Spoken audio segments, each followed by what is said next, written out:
Hello friends, welcome to our channel. दोस्तों, इस video में अपन कवर करेंगे आपके एसएसटी शिक्षण विधियाँ। और ये जो वीडियो है आपके हालांकि सभी में शिक्षण विधियाँ सेम सी हैं, बाकी आपके लेवल 1 और इसके अलावा जो एसएसटी से आपके लेवल 2 के विद्यार्थी हैं उनके लिए काफ़ी उपयोगी वीडियो रहने वाला है।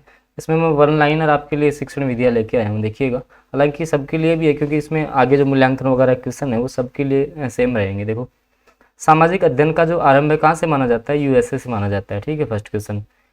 इसके अलावा सामाजिक अध्ययन में इतिहास, अर्थशास्त्र और राजनीति शास्त्र पहले से ही जुड़े हुए हैं, बाद में इनमें कोई विषय जोड़ा गया। कौन सा? समाजशास्त्र। ठीक है।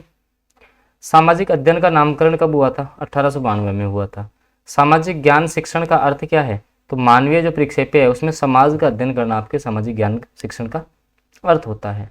आगे देखो, जीने की कला बड़ी सुंदर कला है, सामाजिक अध्ययन द्वारा ही ज्ञान प्राप्त होता है। ये परिभाषा किसके द्वारा दी गई? मोफोन के द्वारा ये परिभाषा दी गई थी, याद रख लेना। सामाजिक अध्ययन का केंद्र बिंदु है मानव, हो जाएगा। अगला है कि सामाजिक अध्ययन मनुष्य तथा सामाजिक एवं भौतिक पर्यावरण के प्रति उनकी प्रतिक्रियाओं का अध्ययन है। तो ये एनसीईआरटी की परिभाषा याद रख लेना। ठीक है, कि सामाजिक अध्ययन मनुष्य, सामाजिक और जो भौतिक वातावरण है उनकी प्रतिक्रियाओं का अध्ययन। अगला है, सामाजिक अध्ययन एक कैसा उपागम है? तो एकीकृत उपागम है। एकीकृत उपागम का मतलब देखो नॉर्मली क्या होता है, जैसे मान लो जिसमें सारे क्षेत्र समाहित हो ना, सारे क्षेत्र आ जाएं, ठीक है, उसको एकीकृत उपागम बोलते हैं। इसका सामाजिक विज्ञान का क्षेत्र कैसा होता है? विस्तृत होता है। ठीक है। आगे देखो, उद्देश्यों की उत्पत्ति किससे होती है? लक्ष्य से होती है। ठीक है। शिक्षण के कितने घटक होते हैं? 3 होते हैं, पाठ्यक्रम, शिक्षक और विद्यार्थी। पाठ्यक्रम, शिक्षक और विद्यार्थी शिक्षण के 3 घटक माने गए हैं। माध्यमिक शिक्षा आयोग अस्तित्व में कब आया? भाई जिसको हम अपन मुदालियर आयोग भी बोलते हैं, तो 52-53 में। राष्ट्रीय शिक्षा नीति भाई 68 में, दूसरी आपकी 86 में, तीसरी आपकी 2020 में आ चुकी है।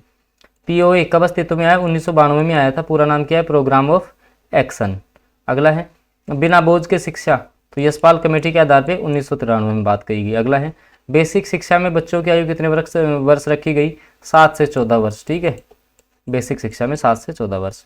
4H से मतलब हेल्थ हो गया, आपका हेड है, हैंड है और हार्ट है। ठीक है। इकाई योजना के प्रवर्तक कौन है? मॉरिसन। इंपॉर्टेंट क्वेश्चन है, इकाई योजना संबंधित क्वेश्चन पूछा जाता है कि इकाई योजना के प्रवर्तक कौन है? मॉरिसन हो जाएंगे। अब थोड़ा सा अपने स्पीड को बढ़ाते हैं, देखिएगा। हर्बर्ट के चिंतन स्तर को इकाई योजना का आधार किसने माना है? तो एलिजाबेथ बेरी के द्वारा। ठीक है, जो चिंतन स्तर है हर्बर्ट का, उसको इकाई योजना का आधार माना है। मॉरिसन ने इकाई योजना के कितने सोपान दिए हैं? 5 दिए हैं। पाठ योजना का प्रादुर्भाव आपके गेस्टाल्टवाद के जो मनोवैज्ञानिक है उनका माना जाता है। पाठ योजना क्या है? एक आपका ब्लूप्रिंट है। हर्बर्ट की पंचपदी के सोपान कौन से? इंपॉर्टेंट ध्यान रखना, प्रस्तावना, प्रस्तुतिकरण, तुलना, सामान्यीकरण और प्रयोग या अनुप्रयोग। ठीक है, प्रस्तावना, प्रस्तुति, तुलना, सामान्यीकरण और अनुप्रयोग नंबर से याद रखने। शिक्षा का मूल्यांकन उपागम किसके द्वारा दिया गया? BS ब्लूम के द्वारा। चक्रीय योजना का उपागम, चक्रीय उपागम मॉरिसन के द्वारा। अधिगम के अनुभवों को महत्व किसके द्वारा दिया गया? डीवी और किलपैट्रिक के द्वारा। रटने पे अधिक बल कौन सी थी आपकी? जिसमें जो आपकी पाठ योजना है, ठीक है, पाठ्य वस्तु केंद्रित जो आपकी होती है उसमें रटने पे बल दिया जाता है। शिक्षा को त्रिपदी ब्लूम का हो जाएगा। ठीक है। माइक्रो टीचिंग जो आपकी है वो 1961 में अमेरिका के वहाँ से शुरू हुई थी। ठीक है। सूक्ष्म शिक्षण नाम किसके द्वारा? तो W वाइट एलन के द्वारा। ठीक है। अब जैसे इसमें सूक्ष्म शिक्षण की अवधि कितनी है? 5 से 6 मिनट है, और सूक्ष्म चक्कर की अवधि कितनी है? 36 मिनट। ऐसे याद रख लेना। ठीक है। सूक्ष्म शिक्षण में कक्षा का आकार कितना होता है? बहुत छोटा, 5 से 10 विद्यार्थी होंगे। ठीक है, और 5 से 10 मिनट का ही समय होता है। सूक्ष्म शिक्षण में क्या होता है? एक समय में एक कौशल का विकास होता है, और पूरे चक्कर की अवधि 36 मिनट की होती है। ठीक है, इसमें 30 मिनट दे रखा है, 36 मिनट याद रखना। सूक्ष्म शिक्षण एक कैसी योजना है? उपचारात्मक योजना है। शिक्षण प्रक्रिया में पाठ योजना क्या है? एक साधन है। पाठ योजना क्या है? आपकी एक साधन है, याद रखना। पाठ योजना आपकी साधन है। अगला, सूक्ष्म शिक्षण में जो छात्राध्यापक है उसको 10 मिनट का समय। ठीक है। अगला, विद्यालय की कक्षा की आवश्यकता कौन सी है? स्थिति है, बनावट है और उसका स्थान है। एक शिक्षक की विद्यार्थियों के प्रति जवाबदेही क्या है? सर्वांगीण विकास के उसका मूल्य विकास करना। सामाजिक अध्ययन विकास की उपयुक्त भूमिका होती है सीखने हेतु वातावरण प्रदान करना। सामाजिक ज्ञान पढ़ाने वाले शिक्षक की सबसे महत्वपूर्ण योग्यता, भाई उसके समाज में सक्रियता होनी चाहिए, सामाजिक सक्रियता। सामाजिक और नागरिक शिक्षा प्राप्त करने का सबसे अच्छा स्थान कौन सा है? विद्यालय, याद रखना। चिंतन स्तर, प्रशिक्षण और प्रोजेक्ट जो पद्धति केंद्रित होती है, भाई चिंतन स्तर की जो आपकी प्रशिक्षण और जो प्रोजेक्ट पद्धति है वो समस्या पे आधारित होती है। ठीक है। चिंतन स्तर के प्रवर्तक कौन है? हंट हो जाएंगे। ठीक है। अगला, परियोजना विधि का परिणाम किस रूप में होता है? उत्पादन के रूप में। चिंतन स्तर का परिणाम समस्या समाधान के रूप में, योजना का उत्पादन के रूप में, चिंतन का समस्या समाधान के रूप में। पथ रहित परिस्थिति का प्रतिपादन किसने किया? डीवी के द्वारा। खोज उपागम ब्रूनर, ठीक है, खोज उपागम के कौन है, ब्रूनर है, याद रखना, ठीक है। अगला है हाउ वी थिंक, पुस्तक किसकी है, जॉन डीवी की है। छात्र और खोजकर्ता के रूप में अधिगम कौन सी विधि में करता है, उस्टोरिक विधि में, ठीक है, अनुसंधान विधि आर्मस्ट्रॉन्ग की है। सामाजिक अंतःक्रिया प्रतिमान किसके द्वारा दिया गया, तो फ्लेंडर के द्वारा। और शिक्षण प्रतिमान का विकास, शिक्षक प्रतिमान जो आपका प्रछाउपागम है वो सकमैन के द्वारा। ये किस विधि पे है, आगमन विधि पे आधारित है, ठीक है। भ्रमण विधि का आधार क्या है, निरीक्षण विधि। सर्वे उपकरण कौन कौन से होते हैं, तो ग्रामोफोन है, बासा मशीन, टेप रिकॉर्डर, रेडियो, लिंगवाफोन, ये क्या है, सर्वे है, ठीक है। दृष्टिकोण से चलचित्र हो गए, दूरदर्शन हो गया। सर्वे दृश्य कौन से, टीवी है, कंप्यूटर है। रेखा चित्र उपकरण कौन से, फोटो है, चित्र है, फ्लैग कार्ड, रेखा चित्र, मानचित्र जो भी है। साधारणतः जो हम देखते हैं सुनते हैं उसका कितना प्रतिशत अपन स्मरण करते हैं, 50%।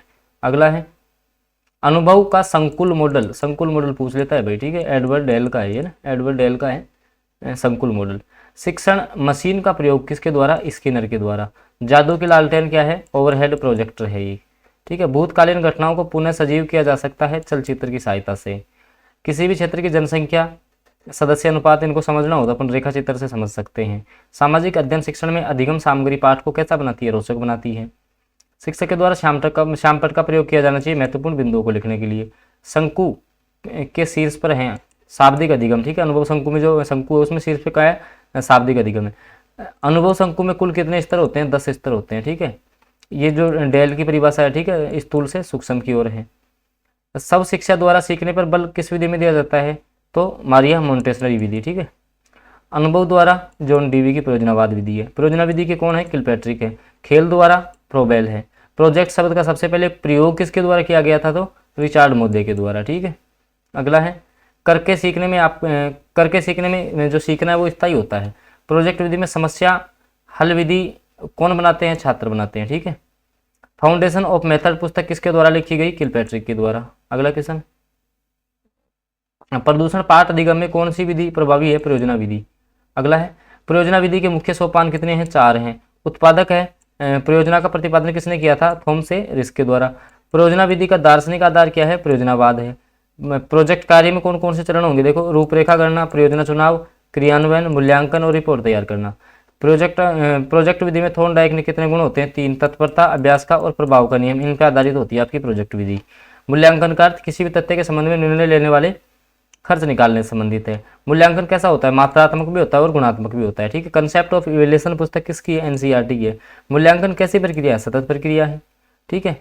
मूल्यांकन का मुख्य प्रयोजन क्या है, छात्र के सीखने की प्रक्रिया को अग्रसर और निर्देशित करना। मूल्यांकन सकारात्मक प्रक्रिया है। विश्वसनीयता से मूल्यांकन का आपका सही होना। अगला है परीक्षा मापन और मूल्यांकन में संबंध बताता है, ये आपका ग्रानलूंड का कथन है। अगला है भारत में सामाजिक विज्ञान पढ़ाने के लिए पाठ योजना तो हर्बर्ट की पंचपदी अवधारणा हो जाएगी, ठीक है। सामाजिक अध्ययन का मुख्य उद्देश्य क्या होता है, एक बालक का सर्वांगीण विकास करना। और लास्ट क्वेश्चन है सामाजिक विज्ञान के शिक्षण में सर्वाधिक रूप से प्रयुक्त होने वाली विधि कौन सी है, व्याख्यान विधि, ठीक है। सबसे ज्यादा जो प्रयोग में आती है ना सामाजिक शिक्षण में, वो आपकी व्याख्या विधि आती है। दोस्तों अपन ने लगभग 5-7 मिनट में आपके 100 क्वेश्चन कवर किए हैं। अगर वीडियो अच्छा लगा हो तो उसको लाइक कर देना, चैनल पर नहीं हो तो आप इसको सब्सक्राइब कर लेंगे।